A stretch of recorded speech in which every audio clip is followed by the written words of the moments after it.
What is TeraFab?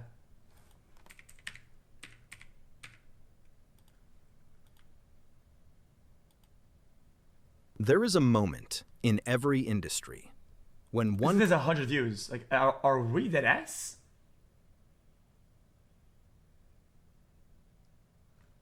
This has 100 views. I mean, I'm not gonna watch that. In this week's episode, Tesla is building a gigafactory for artificial intelligence, Optimus goes digital, and xAI hits a major reset. Tesla is making a giant leap beyond vehicle manufacturing to throw their hat into the ring of high-precision computer chips, a product that has quickly become one of the most valuable resources in the entire world. Elon Musk recently shared that Tesla is preparing to launch its TeraFab project in about a week in a post on X. At first glance, the name doesn't say much, but the idea behind it... This is my feeling. I feel like the increments that when things are getting better are slimmer and slimmer. Just look at GPUs. Chat, when's the last time you thought about upgrading your GPU? I haven't even thought about this shit in fucking like 3 or 4 years. I don't even think about getting a new GPU. Like, there's not much advancements in new iterations, and it seems like the entry barrier for chip making seems to be very more reasonable. You know what I mean? And I feel like the whole bubble of like, oh, we're making this elite chip. Use my like. I think this is kind of going away, and this bubble's gonna break. It's gonna burst, right? Everybody's all in on these one guy. Oh, we make the best. But at one point, people will just buy the other shit that is like one, even a couple generations behind. That's good enough to do the shit that they want. Nobody. I don't think you need the cutting edge for this shit. Does. This could be Tesla's gigafactory moment for AI. To understand why, it helps to look back at Tesla's history.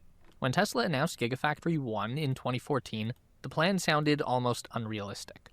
The company was still producing a relatively small number of vehicles with the Model S and Model X at the time. Okay, I don't care about this. AI 6 moves further into robotics and data centers, supporting both inference and large-scale compute. It's been a stay aligned with my financials. Now, if the Tesla TeraFab project is about building the hardware for AI at scale, the next story is about what that AI is actually meant to do. This is where things start to come together. See, Elon Musk recently introduced a new project. It makes sense. A lot of his other products need AI, and if they have to outsource and it's way more costly, if they make other people do it, if they do it themselves and they run it on their own product, I mean, it's a win. Right? Called Digital Optimus, or MacroHeart. In a post on X, he described it as a joint xAI Tesla project, adding that it is part of Tesla's investment agreement with xAI. He also outlined how the system works. Grok acts as the master conductor, providing high-level understanding and direction, while Digital Optimus handles execution by processing and actioning the past 5 seconds of real-time computer screen video and keyboard-mouse actions. Elon compared this setup to the way the human mind operates. You can think of it as Digital Optimus AI being System 1, the instinctive part. This compute, it is already in place. It might be a new initiative, but the parts that it needs have already been laid out years before. Vehicles, charging stations, distributed compute across a global network, but overall the timeline of Digital Optimus may be the most surprising part. When asked when Digital Optimus could be ready, Elon gave a simple answer: 6 months. If that timeline holds, which is a big if, it would mean Tesla and xAI might be able to deploy a system capable of performing real-time digital work before the end of the year. Wait, that's what I was saying. Taken together, Digital Optimus shows how Tesla and xAI are starting to operate as one system. Tesla provides the hardware, the real-time execution, and the scale, and xAI provides the reasoning, planning, and intelligence, and the result is something completely new and potentially revolutionary. But there is one more piece that makes this project easier to take seriously: leadership. Ashok Elswamy, who leads Tesla's autopilot and AI software efforts, is now leading the Digital Optimus/MacroHeart project. Ashok has been one of the central figures behind Tesla's progress in autonomy, helping lead the team to release full self-driving supervised, and more recently toward early deployments of unsupervised full self-driving in Austin. That track record matters because building a system like Digital Optimus is all about quick and heavy execution.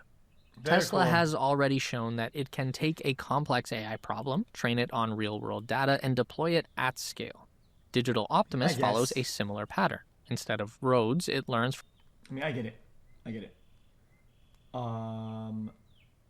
want to watch this option and I didn't get to watch it. Lazarus. This is a barrel of jet fuel. It's not to scale, obviously. They normally hold 42 gallons. The global aviation industry needs about 7.8 million of these per day to keep flying. What? With about 2 million barrels moving around the globe every single day. And 20% of them pass through just one place, here, the Strait of Hormuz. Or at least they used to. Except right now, it's effectively closed. The US-Israel war on Iran has led to both sides blocking ships from transiting the strait.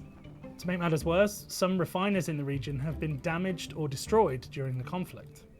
And that has stopped 1/5 of the world's jet fuel from getting into circulation. But to make matters worse, it's also stopped 1/5 of the world's crude oil from making it to other jet fuel refiners. If only 20% is gone out of this, how come the gas price will fucking double? Like, the math doesn't check out here. If 20% goes bad, 5 times the price. There's a big discrepancy here. So we're talking about maybe 15 million barrels a day of crude oil and refined products that is disconnected from the global market. I mean, what is happening now is the largest energy crisis we have ever faced in the history. That's why the price of jet fuel and the cost of your summer vacation has skyrocketed. But even if this strait were to reopen tomorrow, getting jet fuel production back to pre-war levels and getting ticket prices down could take a long time. Well, yo-yos. How much you're affected by the closure of the strait depends a lot on where you are in the world. Europe has historically sourced around 1/4 of its jet fuel from Gulf nations via the strait, so its supplies could soon be running low. Europe, we have maybe 6 weeks or so jet fuel left. But while supplies may be dwindling, ticket prices in the region aren't yet going too high. That's because here, many airlines hedge their fuel costs, effectively paying in advance for a certain quantity of fuel at a fixed price. Budget carrier EasyJet, for example, has hedged 70% of its fuel needs for the second half of 2026 at a price. If I wanted to, I'd say, I'm buying 10 years in the future. So that you can never scam me. When the shit fucking plummets and the pipes fucking burst, you're still selling me your fucking oil, bitch ass. Of $706 per metric ton, less than half the price of the current rate. That might ease the sticker shock for now, but as supplies dwindle, it might not last for long. From the pipe. Low-budget carriers with limited route flexibility could be particularly hard hit.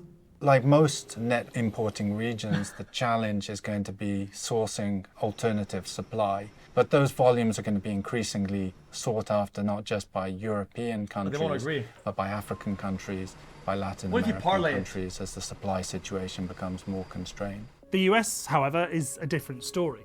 Here, airlines do have access to more domestic... You parlay hedge it, where you buy the jet fuel and all the other fuels and all other more rough fuels, all of it, and you fucking parlay it in one go. So that, and then you line up on a timeline, you add all the 6 months per fuel type to up to like 4 years. Refining capacity, some of which they even own.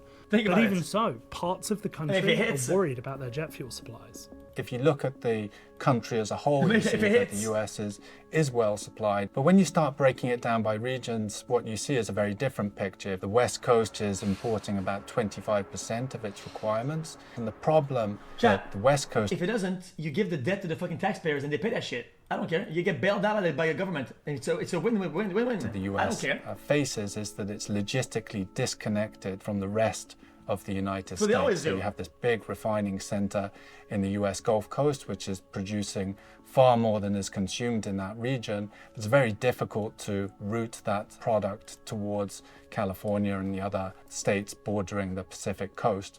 So 85% of the imported jet fuel the West Coast needs actually comes from South Korea, one of the world's top 5 jet fuel exporters. But to make that fuel, South Korea needs crude oil, which comes... Okay, now I'm starting to get tired now.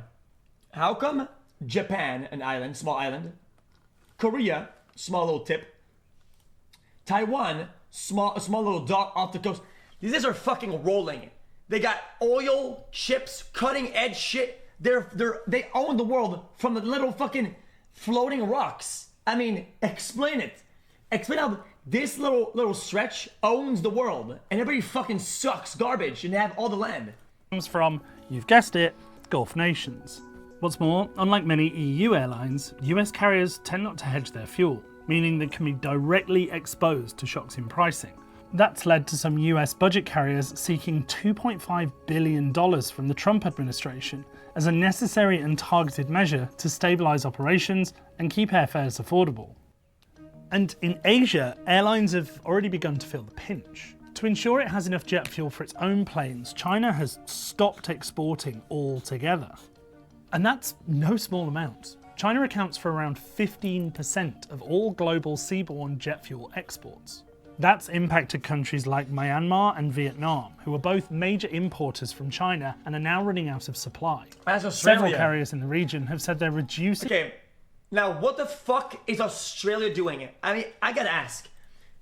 Like, this place is fucking immense. They don't got fucking oil wells and resources. Like, what the fuck do they have? They have nothing. I don't get it. Like, shouldn't they have a fuck ton of oil? Like, don't they look? I don't understand. Both major importers from China and are now running out of supply. Several carriers in the region have said they're reducing how much they're flying to make sure they have enough fuel to continue. Iron ore. So what can airlines do to lessen the blow of skyrocketing fuel prices? Well, very little, given that fuel actually accounts for around 25% of a ticket. So far, some airlines have been increasing baggage fares or reducing the number of routes they fly, or simply passing the rising cost on to customers. Yo. In April, Germany's... Chat, I'm telling you, within the end of the year, they're gonna start doing cost by weight. Like, if you're a passenger, you're a package. And if you send a fucking big ass rock to fucking Netherlands, it's gonna cost you a fuck ton of money, right? So how come you can send your big fat uncle at the same price as your little nephew? I mean, it doesn't make sense. Lufthansa fast-tracked plans to ground some less profitable routes, leading it to scrap 20,000 flights across the summer season. Another trick airlines could deploy is called tankering, the practice of carrying enough fuel with you for the return journey so you don't have to fill up in a costly nation. The problem is, this stuff is heavy. The more of it you carry, the more of it you need to be able to take off. And airlines do complex calculations to make sure they're only carrying as much fuel as they need in order to save weight and save money. So running with a full tank has limited advantages.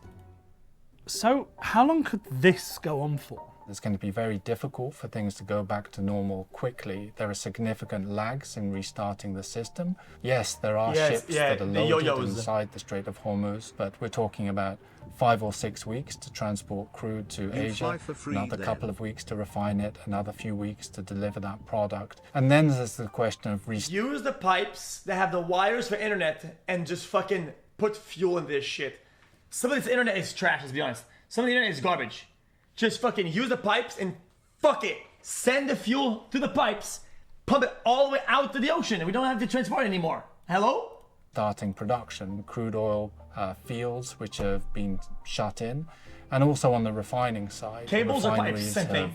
Reduced the amount of crude that they're processing or stopped operating altogether, or in some cases sustained some damage. Some analysts believe we could be looking at 6 to 18 months before the market fully recovers to pre-war levels. And that's if the war... What, you said what? Sustained some damage. That looks like Battlefield. Some analysts believe we could be looking at 6 to 18 months before the market fully recovers to pre-war levels. xQc, and that's if the war were to I have end had a hard today. time and I got an important question that only you can answer. Does your dick bend in a specific direction? No. Please answer. No. Bro, I literally what we call the perfect obelisk. It like, there's no abnormalities or whatever. It just is. You won't live long enough to admire it, unfortunately.